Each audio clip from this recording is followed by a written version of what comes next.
Commerce family. അപ്പൊ നിങ്ങളുടെ പഠനമൊക്കെ എങ്ങനെ പോകുന്നു? അടിപൊളിയായിട്ട് പോകുന്നുണ്ടോ? എന്തൊക്കെയായാലും ഒന്ന് രണ്ട് പ്രശ്നങ്ങളൊക്കെ അക്കാദമിക്കലി നിങ്ങൾ നേരിടുന്നുണ്ടാവും അല്ലെ? ചിലപ്പോൾ ഒരു സബ്ജക്റ്റ് ആയിട്ട്, അല്ലെങ്കിൽ ചിലപ്പോൾ ഒരു ചാപ്റ്റർ, ഏതെങ്കിലും ഒരു ചാപ്റ്റർ ആയിട്ട്, ചിലപ്പോൾ ഒരു ടോപ്പിക് ആയിരിക്കും നിങ്ങളെ വല്ലാതെ കുഴക്കുന്നുണ്ടാവുക, ഭയങ്കര ബുദ്ധിമുട്ടിക്കുന്നുണ്ടാവുക. അപ്പൊ നിങ്ങൾ നേരിടുന്ന കൺസേൺസ് എന്തൊക്കെയാണ്? അതുപോലെ തന്നെ ട്രിപ്പിൾ ഭാഗത്ത് നിന്ന് നിങ്ങൾക്ക് വേണ്ട സപ്പോർട്ട് എന്തൊക്കെയാണെന്നുള്ളതൊക്കെ നിങ്ങൾ ജസ്റ്റ് ഈ ഒരു വീഡിയോയ്ക്ക് താഴെ കമന്റ് ഇടുക.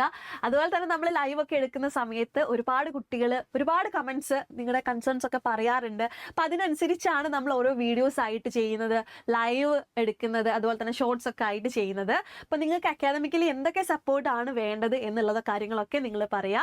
അപ്പൊ നിങ്ങൾ നേരത്തെ മിസ് പറഞ്ഞ പോലെ ചിലപ്പോൾ ഒരു സബ്ജക്റ്റ് ആയിരിക്കും നിങ്ങളുടെ പ്രശ്നം, അല്ലെങ്കിൽ എന്താണ് ചിലപ്പോൾ ഒരു ടോപ്പിക് അല്ലെങ്കിൽ ഒരു ചാപ്റ്റർ ആയിരിക്കും നിങ്ങളുടെ പ്രശ്നം. അങ്ങനെയൊക്കെ ഉണ്ടാവാറുണ്ട് അല്ലേ? അപ്പോൾ ബിസിനസ് സ്റ്റഡീസിനെ സംബന്ധിച്ച് കമ്പയർ ടു അതർ സബ്ജക്ട് കുറച്ചുകൂടി ഈസിയാണ്.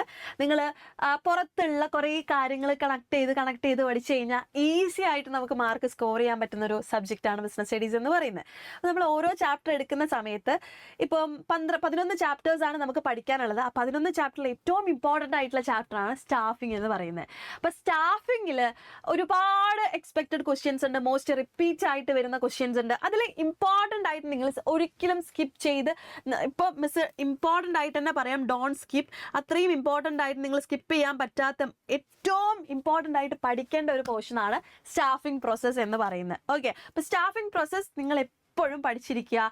നിങ്ങളുടെ ഏറ്റവും ഇമ്പോർട്ടൻ്റ് ആയിട്ട് നിങ്ങൾ കണക്കാക്കേണ്ട ഒരു പോർഷനാണ് staffing process. Okay, staffing process ഇല്ലാത്തൊരു ക്വസ്റ്റ്യൻ പേപ്പർ ഇല്ല എന്ന് നമുക്ക് പറയാൻ പറ്റും.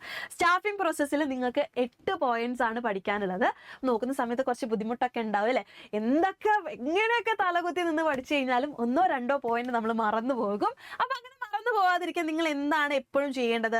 ഒരു കോഡ് വെച്ചിട്ട് പഠിക്കാൻ വേണ്ടി ശ്രമിക്കുക. ഓക്കെ, അപ്പൊ ഇങ്ങനെയുള്ള വലിയ വലിയ പോയിന്റ്സ് ഒക്കെ കാണുന്ന സമയത്ത് നിങ്ങൾ കോഡ് ഭാഷകൾ ഉപയോഗിച്ച് പഠിക്കുകയാണെങ്കിൽ അത്ര പെട്ടെന്ന് നിങ്ങൾ മറക്കില്ല. ഓക്കെ, ആ കോഡ് നമുക്ക് ഓർമ്മയുണ്ടാവും. ആ കോഡ് വെച്ച് നമ്മൾ ഇങ്ങനെ പറഞ്ഞ് നോക്കുന്ന സമയത്ത് ആ പോയിന്റ് നമുക്ക് ഓർമ്മയിലുണ്ടാവും. അങ്ങനെ ഒരു കോഡാണ് ഇവിടെ മിസ് എഴുതാൻ പോകുന്നത്. അപ്പം നമ്മുടെ കഴിഞ്ഞ പ്രാവശ്യം നിങ്ങളുടെ സീനിയർ ആയിട്ടുള്ള കുറേ ചേട്ടന്മാരും ചേച്ചിമാരും അവർ ലൈവിൽ വെച്ചിട്ട് മിസ്സിന് പറഞ്ഞു തന്നിട്ടുള്ള മിസ്സിന്റെ ഒരു കോഡല്ല, മിസ്സിന് ആ കുട്ടി പറഞ്ഞു തന്നിട്ടുള്ള കോഡാണ് MR സ്പോർട്ട് PPG എന്ന് പറയുന്നത്. ഒരുപാട് പേർക്ക് കഴിഞ്ഞ വർഷം ഉപകാരപ്പെട്ടിട്ടുള്ള ഒരു കോഡാണ് MR സ്പോർട്ട് PPG. അപ്പൊ ഈ ഒരു കോഡിൽ 8 പോയിന്റ്സും ഇൻക്ലൂഡഡ് ആണ്.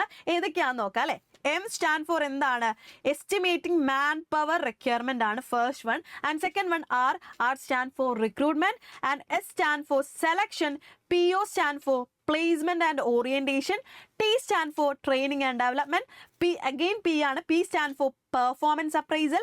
And P stand for promotion and career planning. And C stand for compensation. അപ്പോൾ ഈ ഒരു കോഡ് വെച്ച് നിങ്ങൾ പഠിച്ചു നോക്കിക്കഴിഞ്ഞാൽ ഒരിക്കലും നിങ്ങൾ എന്ത് ചെയ്യില്ല, സ്റ്റാഫിംഗ് പ്രോസസ്സ് മറന്നുപോയില്ല. ഓക്കെ, അങ്ങനെയാണെങ്കിൽ എന്താണ് ഓരോ സ്റ്റെപ്പും എന്നുള്ളത് നമുക്കൊന്ന് ബ്രീഫായിട്ട് നോക്കാം അല്ലെ? First one estimating man power requirement ആണ്. അതായത് സ്റ്റാഫിംഗ് എന്ന് പറഞ്ഞാൽ എന്താണ്? ഒരു റൈറ്റ് ജോബിലേക്ക് റൈറ്റ് പേഴ്സണെ റൈറ്റ് ടൈമിൽ പ്ലേസ് ചെയ്യുന്നതിന് നമുക്ക് സ്റ്റാഫിംഗ് എന്ന് പറയാൻ പറ്റും അല്ലെ? അങ്ങനെ ഒരു ആളെ നമ്മൾ ഹയർ ചെയ്യണമെങ്കിൽ ആ ഒരു ജോബ് പൊസിഷനെ പറ്റി നമ്മൾ പഠിക്കണം. ആ ഒരു ജോബ് പൊസിഷനിലേക്ക് എത്ര ആൾക്കാർ വേണം, അതുപോലെ തന്നെ ഏത് ക്വാളിഫിക്കേഷനുള്ള ആളാണ് വേണ്ടത് എന്ന ആ ഒരു ജോലിയെ പറ്റി നമ്മൾ പഠിക്കുന്നതിന്, അനലൈസ് ചെയ്യുന്നതിനെ എസ്റ്റിമേറ്റിംഗ് മാൻ പവർ റിക്വയർമെന്റ് എന്ന് പറയാം. അതാണ് ആദ്യത്തെ സ്റ്റെപ്പ് ഓഫ് പ്ലാനിങ് എന്ന് പറയാൻ പറ്റും. ഓക്കെ, സെക്കൻഡ് വൺ റിക്രൂട്ട്മെന്റ് ആണ്. റിക്രൂട്ട്മെന്റ് എന്ന് പറഞ്ഞു കഴിഞ്ഞാൽ നമ്മളിപ്പം ജോലിക്കാരെ ആവശ്യമുണ്ട്, ഹയറിംഗ് എന്നൊക്കെ പറഞ്ഞിട്ട് ന്യൂസ് പേപ്പേഴ്സിലും അതുപോലെ തന്നെ ഇലക്ട്രോണിക് മീഡിയാസിലും നമ്മൾ യൂസ് ചെയ്യുന്ന ഇൻസ്റ്റാഗ്രാം, വാട്സപ്പിലൊക്കെ ഒരുപാട് മെസ്സേജസ് കാണാറുണ്ട് അല്ലേ? ഇതൊക്കെ എന്താണ്? റിക്രൂട്ട്മെന്റ് എന്നാ പറയുന്നത്. അതായത് നമ്മൾ നേരത്തെ നമ്മുടെ റിക്വയർമെന്റ് നോക്കി, മാൻ പവർ റിക്വയർമെന്റ് നോക്കി, ജോബ് പൊസിഷൻ നോക്കി. അപ്പൊ ആ ജോബ് പൊസിഷനിലേക്കുള്ള എംപ്ലോയീസിനെ സെർച്ച് ചെയ്ത് അവരെ ആ ഒരു ജോലിയിലേക്ക് അട്രാക്ട് ചെയ്യുക. ഓക്കെ, അവരെ സെർച്ച് ചെയ്താൽ മാത്രം പോരാ, അവരെ സ്റ്റിമുലേറ്റ് ചെയ്യാണ് എന്തിനു വേണ്ടിയിട്ട്? ആ ഒരു ജോലിയിലേക്ക് അപ്ലൈ ചെയ്യാൻ വേണ്ടിയിട്ട്. അതിനെയാണ് റിക്രൂട്ട്മെന്റ് എന്ന് പറയുന്നത്. ഓക്കെ, തേർഡ് വൺ സെലക്ഷൻ ആണ്. നമുക്ക് റിക്രൂട്ട്മെന്റ് പ്രോസസ്സിലൂടെ ഒരുപാട് ആൾക്കാർ ഒരുപാട് ആപ്ലിക്കേഷൻസ് കിട്ടി അല്ലെ? നമുക്കറിയാം, ഒരു ഹയറിംഗിന്റെ ഒരു പരസ്യം കണ്ടു കഴിഞ്ഞാൽ ആ പരസ്യം കണ്ട് ഒരുപാട് ആൾക്കാർ ആപ്ലിക്കേഷൻസ് അയക്കാറുണ്ട്. അപ്പൊ ആ ആപ്ലിക്കേഷനിൽ നിന്ന് ജോബ് പൊസിഷനിലേക്ക് ഏറ്റവും സ്യൂട്ടബിൾ ആയിട്ടുള്ള ആളെ ചൂസ് ചെയ്യുക എന്നതാണ് സെലക്ഷൻ കൊണ്ട് ഉദ്ദേശിക്കുന്നത്. അപ്പൊ സെലക്ഷൻ പ്രോസസ്സ് എന്ന് പറയുന്നത് ഒരു ലോങ് പ്രോസസ്സ് തന്നെയാണ്. വളരെ എക്സ്പെൻസീവ് ആയിട്ടുള്ള പ്രോസസ്സാണ്. കാരണം എന്താണ്? കുറേ അപ്ലിക്കേഷൻ നിന്നാണ് ഏറ്റവും ബെസ്റ്റ് ചൂസ് ചെയ്യേണ്ടത് അല്ലേ. അപ്പോൾ ഈ ഒരു സെലക്ഷൻ എന്ന് പറയുന്നത് ഒരു നെഗറ്റീവ് പ്രോസസ്സായിട്ട് നമുക്ക് പറയാം. കാരണം എന്താണ്, ആക്സെപ്റ്റൻസിന് അല്ലെങ്കിൽ ആക്സെപ്റ്റ് ചെയ്യുന്നതിനേക്കാളും കൂടുതൽ അവിടെ റിജക്ഷൻസ് ആണ് സംഭവിക്കുന്നത്.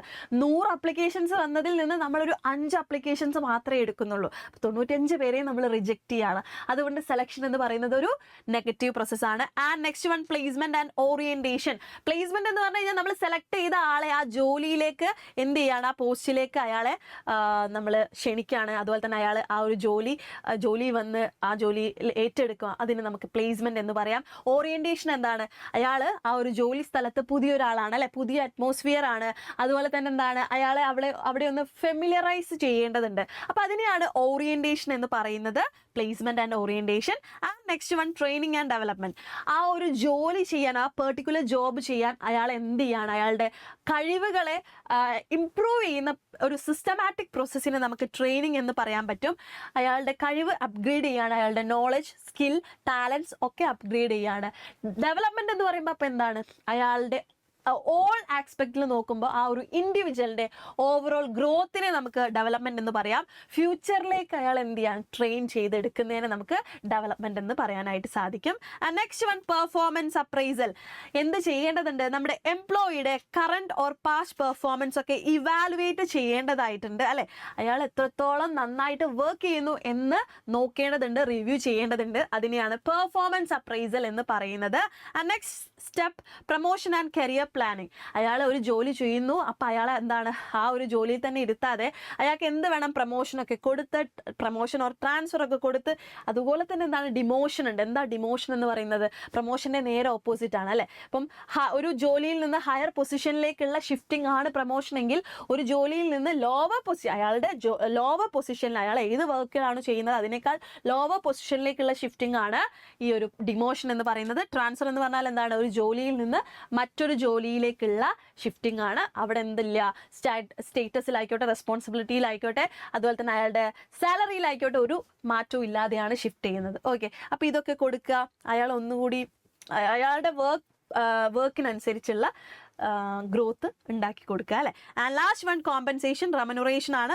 റെമ്യൂണറേഷൻ എന്ന് പറഞ്ഞു കഴിഞ്ഞാൽ എന്താണ്, form of pay or reward given to employees. എംപ്ലോയീസിന് കൊടുക്കുന്ന റിവാർഡ്, അതെ, അതും ഇമ്പോർട്ടൻ്റ് ആണ് അല്ലേ. ഏതൊരു എംപ്ലോയി നമ്മുടെ ബിസിനസ് ഓർഗനൈസേഷന് വേണ്ടി വർക്ക് ചെയ്യുന്നു, ബിസിനസ് ഓർഗനൈസേഷൻ്റെ ഫണ്ടമെൻ്റൽ അസറ്റ് ആണെന്നൊക്കെ പറഞ്ഞാലും അറ്റ് ദി എൻഡ് അയാൾക്ക് എന്ത് കിട്ടേണ്ടതുണ്ട്, അയാൾ ജോലി ചെയ്തതിൻ്റെ പേയ്മെൻറ്റ് കിട്ടേണ്ടതുണ്ട്. അതാണ് കോമ്പൻസേഷൻ എന്ന് പറയുന്നത്. അപ്പോൾ ഇത്രയുമാണ് സ്റ്റാഫിംഗ് പ്രോസസ്സ്. വളരെ ഇമ്പോർട്ടൻ്റ് ആണ്, വളരെ ഇമ്പോർട്ടൻ്റ് ആയിട്ട് നമ്മൾ കണക്ട് ചെയ്ത് പഠിച്ചു കഴിഞ്ഞാൽ ഇതിലും ഈസി ആയിട്ടുള്ളൊരു ടോപ്പിക് ഇല്ല. അപ്പം ഇങ്ങനെ കണക്ട് ചെയ്ത് പഠിക്കുക. ഇതിൻ്റെയൊക്കെ ഡീറ്റെയിൽഡ് ആയിട്ടുള്ള വീഡിയോസ് ആയിട്ട് നമ്മൾ നമ്മുടെ ബാച്ചിൽ പ്രൊവൈഡ് ചെയ്യുന്നുണ്ട്. ഇപ്പം നമ്മൾ നോക്കിക്കഴിഞ്ഞാൽ 8 പോയിന്റ്സ് ഉണ്ട് അല്ലേ. അപ്പോൾ 8 പോയിന്റ്സിനും നമ്മൾ സെപ്പറേറ്റ് ആയിട്ടുള്ള വീഡിയോസ് ആയിട്ട് നമ്മൾ ബാച്ചിൽ പ്രൊവൈഡ് ചെയ്യുന്നത്. നിങ്ങൾക്ക് ഓരോ കാര്യങ്ങളും വളരെ കൺവീനിയൻ്റ് ആയിട്ട് പഠിക്കാൻ നമ്മുടെ ബാച്ചിൽ നിങ്ങൾ ജോയിൻ ചെയ്ത് കഴിഞ്ഞാൽ സാധിക്കും. ഓക്കെ, അപ്പോൾ നിങ്ങളുടെ ഓരോ സബ്ജക്റ്റിനായിരിക്കും നിങ്ങൾക്ക് പ്രശ്നം ഉണ്ടാവുക, അല്ലെങ്കിൽ നേരത്തെ പറഞ്ഞ പോലെ ചാപ്റ്ററിനായിരിക്കും, അല്ലെങ്കിൽ ടോപ്പിക്കിനായിരിക്കും. അപ്പോൾ നിങ്ങളുടെ കൺവീനിയൻസിനനുസരിച്ച് നിങ്ങൾക്ക് പഠിക്കാം എന്നതാണ് നമ്മുടെ ഗോദ ബാച്ചിൻ്റെ ഏറ്റവും വലിയ പ്രത്യേകത. നിങ്ങൾ ബാച്ചിൽ ജോയിൻ ചെയ്യുക, അടിപൊളിയായിട്ട് പഠിക്കുക. അതുപോലെ തന്നെ ഇതുപോലുള്ള ഇൻഫോർമേറ്റീവ് വീഡിയോസ് നമ്മുടെ യൂട്യൂബ് ചാനലിൽ അവൈലബിൾ ആയിരിക്കും. അപ്പോൾ അടുത്ത വീഡിയോ ആയിട്ട് കാണാം. ബൈ.